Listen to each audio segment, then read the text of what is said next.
Alright guys, I want to try something different today. I want to try a drive home story, I guess is what you call it. A long drive home. Figured, why not just bring up a little chat, just a little casual chat. I'm going to try something different today. I think what I want to do is I want to talk to you about a story. Growing up, kind of like a scary story. I love horror films. My favorite's werewolf films. Go figure. But anyways, I want to tell you the story about kind of my family history and some of the weird oddities about it. I'm sure everyone has weird family history, but this one's pretty weird. So,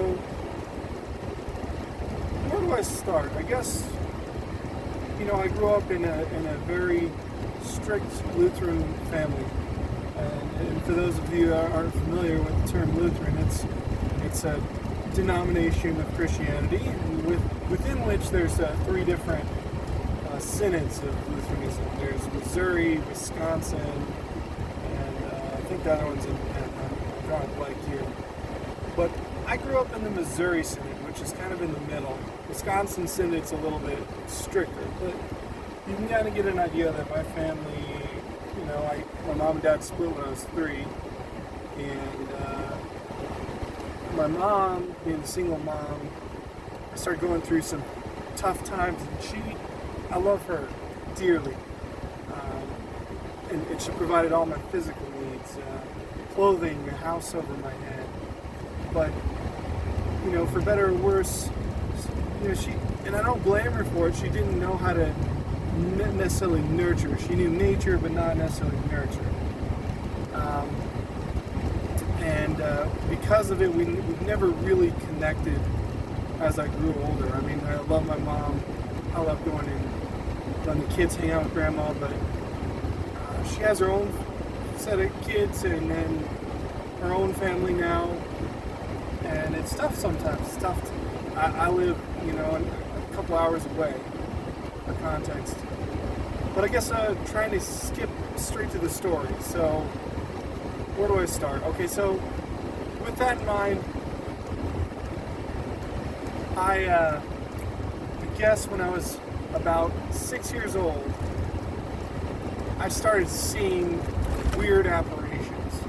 I started seeing what I would define as a demon wolf or a demon ghost wolf or something of that nature. It was really terrifying, scary, beyond belief. I didn't know how to handle it.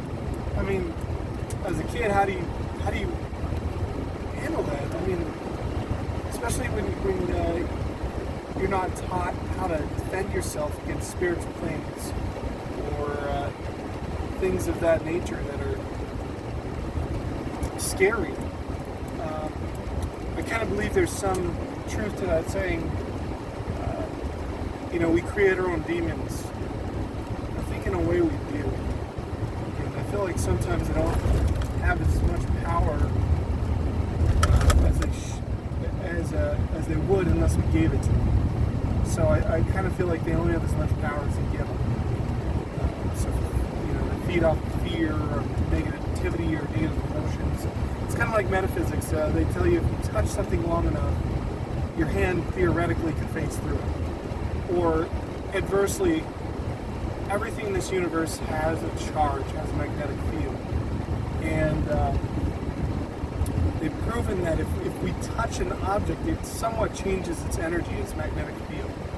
So in theory, if you're giving off negative energy, and they've proven that you have different energy, or magnetic field, whatever you want to call it, when you have negative emotions versus positive emotions. So what would happen theoretically if we walked up to a house and we said, all of us didn't know that it was haunted, but we kept saying, oh, this place is creepy.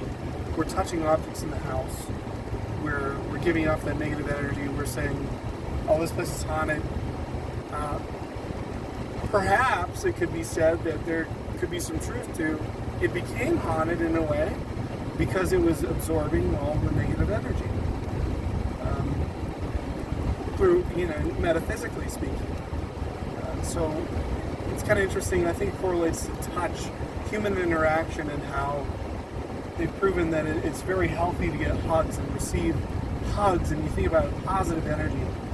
And you know, it's kind of silly. You think of energy, but then when I explain it in terms of metaphysics, that we're all made of molecules and atoms, and we all have our electromagnetic field, and that it can actually be affected by our mood and other things. And when we touch other things, it can change them ever so slightly, or maybe in a drastic way that cannot necessarily be observed in the moment. It starts to make more sense. Of course, I'm a spiritual person.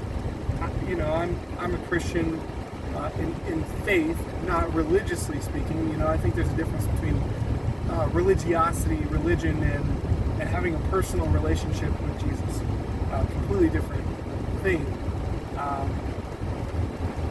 But coming back to my story, so I was raised in a strong Christian household, very strict rules, and was brought up in the church, and so my mom didn't believe me when I started seeing these things. She'd spank me, you know, say I'm just lying, I'm trying to get attention. Some of those spanks I probably deserved, maybe some I didn't, who knows. I'm not one of those bungholes that's like, hey, don't punish your children. You know, and I've heard of the non-aggression principle and stuff like that, but I'm not here to judge you, I'm just here to tell a story. So, fast forwarding to the story, I'm just going to be very concise. So, with that being said, my mom didn't necessarily believe a lot of the things I told her, right? Pertaining to spiritual things, me starting to see this apparition. And the problem is because I was terrified, I didn't know how to handle it, didn't know how to spiritually defend myself. It just kept getting bigger and bigger and bigger. It became a problem where it physically started hurting me. And in a way crossed over from the spiritual realm into the physical realm. And it started, let's present a story. So, when I was about 6 years old, we were living at a townhome at the time. A townhome in Lakewood, Colorado. And nothing particularly strange about this townhome. I wasn't exposed to a lot of horror films or anything like that at that age. I hadn't really seen anything that would make me think of a werewolf or the image of a werewolf. But nonetheless, I remember one night I opened my eyes, and we had this bunk bed, and I was on the top bunk, and I looked down because I heard this strange breathing, this erratic breathing, and this snarling sound, very slight, and it woke me up, and I looked down, and I'm looking into two, like, yellowy and orange eyes, you know, the iridescent glow you get when you look at a wild animal in the distance. If you've ever been in the woods, like say in Pennsylvania or something, you go driving out there with a spotlight. How you know it's not a human is humans' eyes do not reflect back. They don't pick up that light that you'll pick up from an animal. That allows them to see better in the dark because they have a heightened sense of awareness in the dark. Due to the construction of their eye, they have the ability to see in the dark, which gives them this glow, if you will. And of course I was immediately terrified. I was petrified. The fight or flight response was more like the freeze response. I wanted to run, I wanted to scream, but I couldn't make a noise. And I remember eventually I literally kicked the wall and my mom came running in, and I was terrified. And I told her stories about this thing before that I kept seeing. And she didn't believe me. You know, and it just kept getting worse. To the point where I was having like panic attacks, and I kept seeing it in my bunk bed, and I swore one night to try to climb up on the bunk bed, and I remember waking up and seeing scratch marks on the posts of the bunk bed. I won't say it was like definitive that something tried to get up on the bunk bed, but it definitely, in my mind as a child, looked as though a creature had tried to claw its way up the posts of the bunk bed and get me or kill me or attack me. And then from there, it just snowballed. I got to the point where I remember the curfew for my mother was when the street lights turn on, you come home about 8 o'clock during the summer. And I think I was about 8 years old at the time. Same place. And what ended up happening is I saw the street lights come on, and I was pretty far up. If you've ever been to Lakewood, a lot of these houses are built around wooded areas or semi-wooded areas, greenways and lakes, and so we have some wildlife there, not a ton, not like you're in a forest, but you definitely have some wildlife, and it just gave off that creepy vibe towards dark, where you could see a raccoon, a coyote, a fox, something of that nature out there. But, so I'm coming home, and I look over into, there were these abandoned apartment complexes to my left. And I remember, clear as day, even though it's night, kind of ironic, seeing the creature that I'd seen in my nightmares and what I thought to be reality coming straight at me. I do that, look away, shake my head, blink. I must be seeing things. This is impossible. This is a creature from my nightmares. It's not real. And I look back, and there it is, barreling down at me, and coming through this gravel parking lot from the direction of these abandoned apartment complexes. And I just remember being terrified. And I put my foot out instinctively because I felt like I was gonna get mauled or bitten or attacked or who knows. And then a split second later, I just remember being on the ground and hearing these ungodly noises and there's blood all over my legs.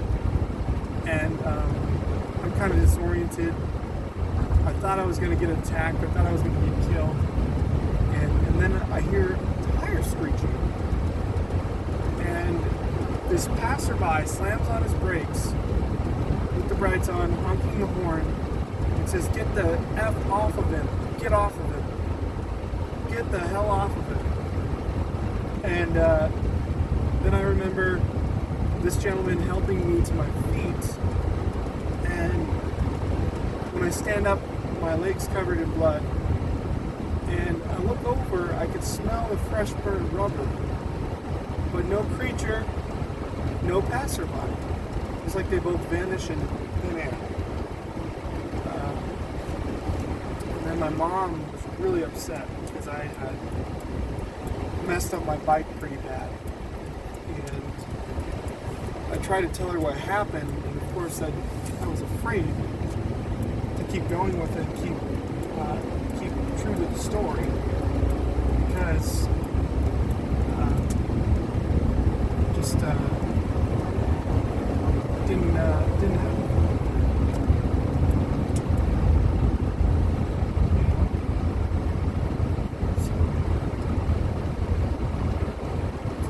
It just became a burden to try and tell my mom what was happening.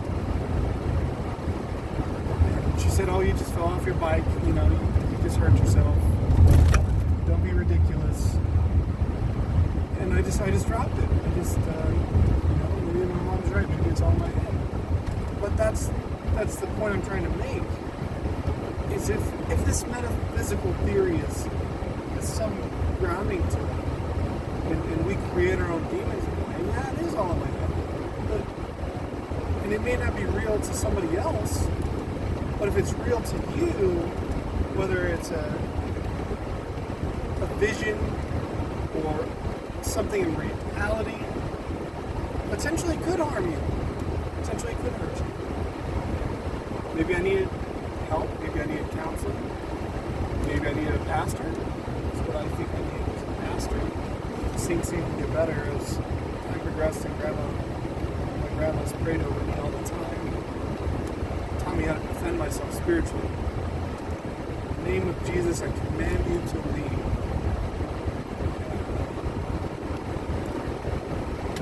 The story is kind of what you make it. So I'm not saying you should believe it. I'm not saying you shouldn't believe what I'm telling you. I'm just saying this is my experience as a child. One of many. That's kind of where it all started. There's a lot of other stories. I used to tell my friends about these in high school. And, well, let's just say I thought I was a little nutty until they were all hanging out with me one time. And they saw something too. And then they stopped questioning my sanity. That's a story for another time. I think, we've 20 minutes is probably right at the precipice of where I want to be. I'm sure with editing and things of that nature, it would be fine-tuned, so to speak.